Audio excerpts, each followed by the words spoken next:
Pour renforcer la pertinence de l'enseignement technique et professionnel au niveau secondaire et universitaire dans les secteurs prioritaires porteurs d'emplois tels que sont l'agriculture, les BTP, les mines et les mines extractives, tel est l'objectif principal du projet d'éducation pour la qualité et la pertinence des enseignements au niveau secondaire et universitaire PEC-PSU. Cette capsule vidéo est réalisée non seulement dans le but de permettre le renforcement de la continuité des apprentissages en période de crise, mais également en période normale pour la formation des enseignants et l'amélioration de la qualité des enseignements techniques en République démocratique du Congo. Bonjour et bienvenue à la session de la description du métier d'un technicien en construction de bâtiments. Avant tout, j'aimerais commencer par définir le technicien en construction de bâtiments. Le technicien en construction de bâtiments travaille sur le chantier. Il organise, prépare, réalise et assure le suivi de l'ensemble des travaux des grosses œuvres. Par appellation, le technicien en construction de bâtiments peut aussi être appelé contremaître, conducteur des travaux, autrement maître maçon. Nous allons ainsi poursuivre notre session de la description du métier en présentant les différentes tâches que doit réaliser le technicien en construction de bâtiments. Exécuter les travaux des fouilles des fondations. Construire la fondation. Élever les murs. Réaliser les œuvres simples. Installer les portes et fenêtres. Enduire les murs. Installer le chantier. Réaliser les ouvrages en béton armé. Construire les escaliers. Assurer la gestion du chantier. Réaliser l'implantation de l'ouvrage. Superviser les travaux. On comprend les travaux de finition et connexes. Démolir les murs. Procéder au repli des chantiers. Rédiger le rapport journalier. Sans tarder, nous allons passer à la première tâche. Elle consiste à exécuter les travaux des fouilles des fondations. Voici les opérations à réaliser dans cette tâche. La première étape dans la fouille des fondations est l'évaluation du terrain. Il ne suffit pas d'avoir un terrain plat pour que le sous-sol soit de bonne qualité. Pour cela, un technicien effectue une étude de sol pour déterminer sa composition et établir quel type de fondation sera nécessaire.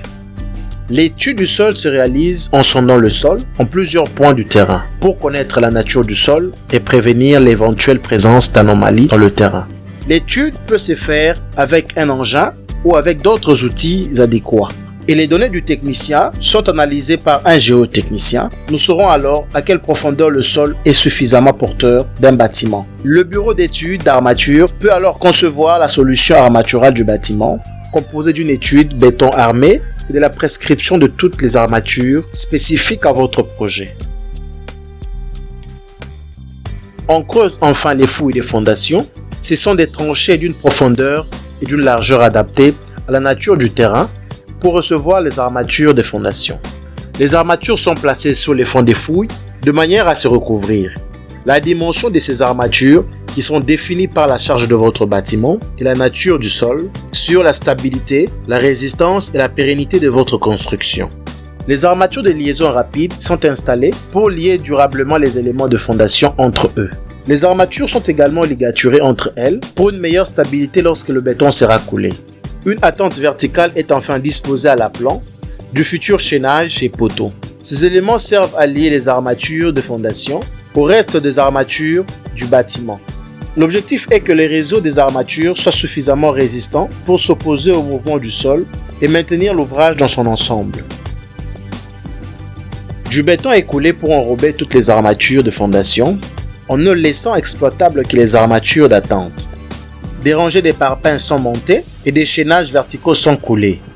Arrivé à cette étape, le plancher est posé et le chaînage périphérique sont mis en place. Ils sont comme pour la fondation, liés entre eux avec les armatures de liaison pour solidariser chaque armature.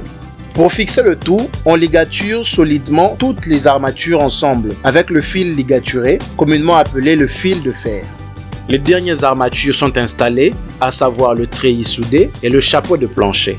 Puis le béton du plancher est coulé sur toute la surface en une seule fois. La première phase de la fouille des fondations est achevée D'autres armatures, chaînages, poteaux, poutres, chevêtres sont par la suite disposées à chaque point stratégique du bâtiment lors de la construction. Terrasser. Niveler le terrain. Renforcer le sol. Poser un film géotextile. Stabiliser le sol. Taluter le terrain. Niveler le sol. Remblayer le terrain. Nous présentons également les conditions de réalisation basées sur le degré d'autonomie. Le technicien en construction de bâtiments est autonome dans la réalisation de la tâche. Toutefois, dans les grands chantiers où les travaux sont morcelés, la fouille peut être faite en équipe. Les références à utiliser. Le technicien se réfère à des plans et des devis.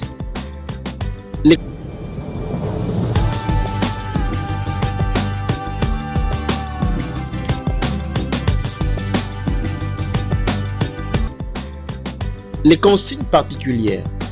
À partir des bons de commande et des consignes particulières au type de réparation. À partir des bons de commande et des consignes particulières au type de réparation.